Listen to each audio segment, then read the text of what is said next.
What's going on, guys? Welcome back to the channel. It's going to be another bloody tin opening today, although 95% of my videos at this point I'm pretty sure are tin openings. But yeah, again, there's a big stack of Evolutions booster box behind me there. At the time of filming this video, I don't know what they're bloody worth at the moment, because they've been very much on the up. But then again, I'm not sure if they're getting reprinted in November, December time. There's rumours on the market, so be interesting to see what happens. But yeah, I bought them 4 or 5 months ago just for... So I really wanted to open and complete the Evolution set, or of what I don't already have, and I'm still contented to do that. I may even consider giving one a bloody away at 1,000 subs, so stay tuned for that. And if you're new to the channel, guys, hit that subscribe button so you know exactly when it's happening, because you might get your hands on one of these absolute bad boys. But anyways, enough of that. Let's get into the video. Bruh. God damn it. One of these days I'm going to get it. There we go. I'll take it. It's second time around. But yeah, today is the Zacian V, guys. I'm breaking it up. We're doing a bit of a hit Champions Path. It's the hype thing at the moment. I'm doing a bit of a Champions Path series where I'm weighing the packs because, again, I don't want people to be scammed. These subsets heading into Christmas can, like Hidden Fates, there was a contentious argument whether or not they could be weighed, but I'm starting to lean more towards maybe you can weigh Champions Path, so I will investigate that further for you guys. But again, don't be buying single packs on the market because A, you don't know if they can be weighed, and B, you don't know if people are resealing them. I've heard of a lot of horror stories, and it's shit to hear. But anyways, let's get into the video.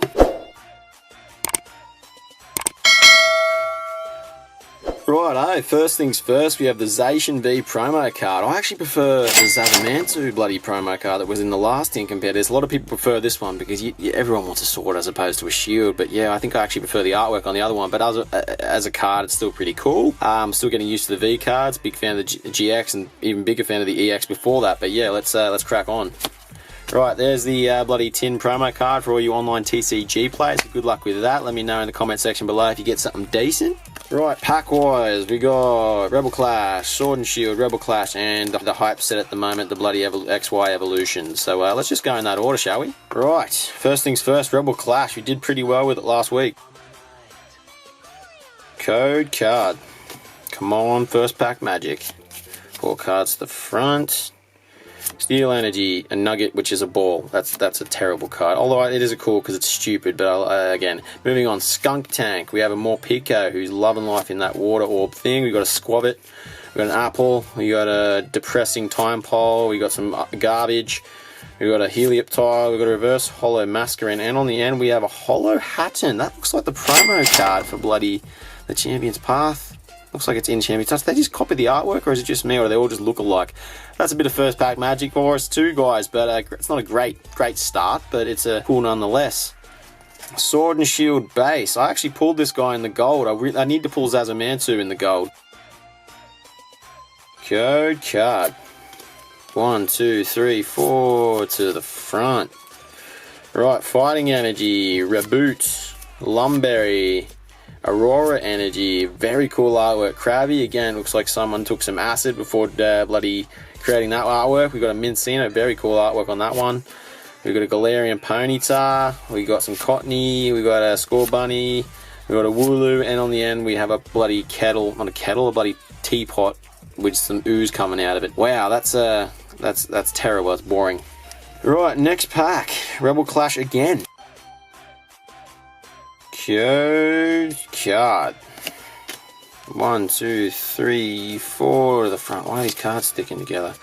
Come on, something decent. We got a Fighting Energy, we got a Sandcastle, we got a Hench Ginger, we got a Turffield Stadium, we got a Litwick, we got a Shinx, we got an Apple, we got a Hatena, we got a Magikarp who seems to be jumping up in the air, and on top of that, really overweight Pikachu. Maybe I shouldn't call him overweight. Looks like he's got a bloody condition. We got a Reverse Hollow Colossal, which is a rare, so I'll take it. The artwork's very cool. And on the end, we've got a Hollow Stone Jawner. I don't know if I'm pronouncing that right, but yeah, so two packs of the hollows, guys. Not too bad, but again, this tin cost me about £12. It cost me about £9.50, so about $12 American. So far we've not pulled our worth, but that might also be because it's so cheap. But we've got the last pack to finish on.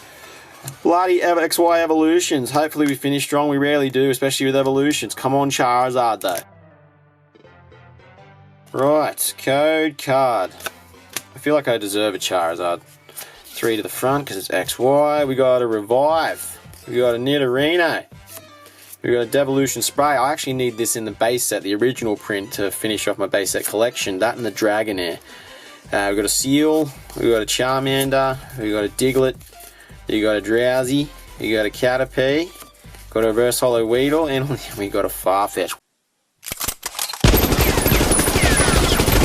Wow, Evolutions, you are absolutely punishing me, because it is not worth opening you up at this point in time, considering how much these packs are going for if I'm just going to pull dog shit like this. Sorry for swearing, guys. We literally pulled crap today. I got the 2 hollows, we got the Zacian V, but yeah, no, that's not a great day overall. I definitely didn't pull my money's worth from the tin. Not Pokemon card collecting at this point, especially with opening them like this, is pretty much gambling at this point. It is modern day gambling for kids, considering how much money is associated with the community now, which is, it's sad that it's gone that way, but it might die down eventually. I mean, this is the perfect example. There's that current hype market for the base set, and so now that those prices are extortionate, people are going to go for the next best thing, the modern day base set, which being the XY Evolutions. And people are like, oh, it's Logan Paul's fault. It's not Logan Paul's fault at all. Well, it is a little bit his fault, just because he's the medium, he's the big YouTuber that jumped on it, but he's not a bad person. He's well, he was previously a bit of a dickhead, but he's definitely improved his character in recent years.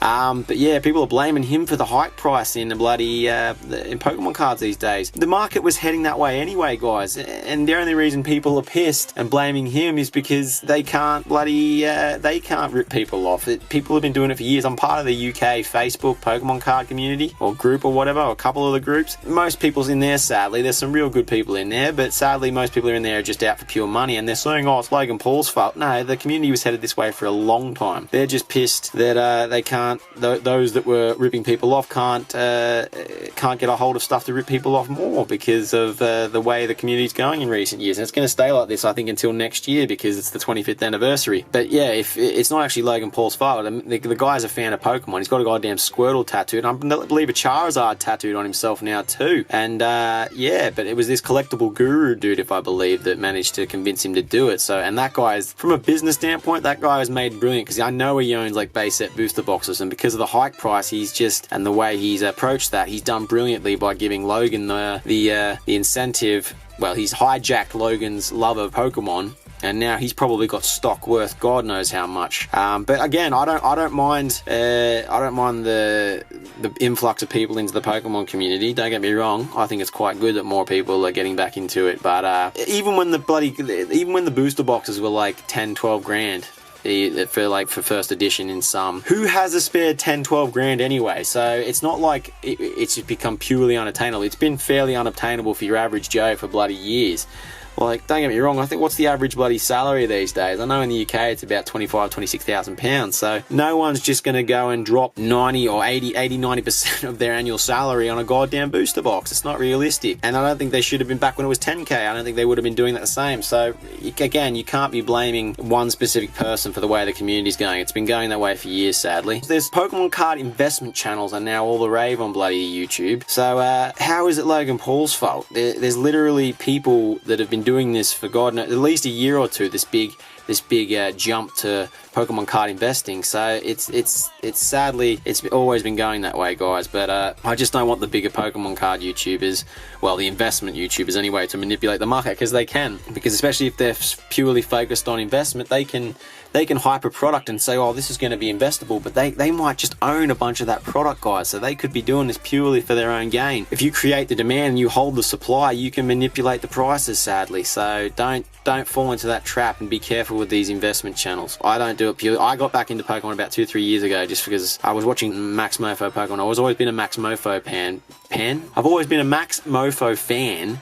And then I noticed he's big into Pokemon cards, and that's what got me back into it. And then I explored a little bit of Leonhardt, a bit of Unlisted Leaf, and I was like, oh, I've got to get back into this. This is brilliant. Managed to get myself some bloody base set cards for reasonably cheap. So yeah, no, I'm buzzing with that. But yeah, no, it's interesting to see how the community's changed in these last 2 years, I would say. And it's only going to get worse, personally, I think. From an investment standpoint. But again, the moment people start investing in things, it's gonna ruin it for the average Joe. And hell, I'm just an average Joe. I got lucky with this. I'm probably going to sell 2, open up 4, I think, because I do want to complete that set. But yeah, guys, I'll stop ranting. I'll touch upon it in another video. But I think it needs to be discussed. And I'm trying to be a bit more serious. I know I'm a bit of a smart ass and a bit of a take the piss now and then. But yeah, that being said, I appreciate you watching as always. Hit me up on Instagram at Super Smash Pokemon 64 where we can discuss things a bit more, engage a bit more on there. But other than that, I hope you're doing well no matter where you are in the world, guys, with all things considering what's going on. But as always, take it easy. Peace out.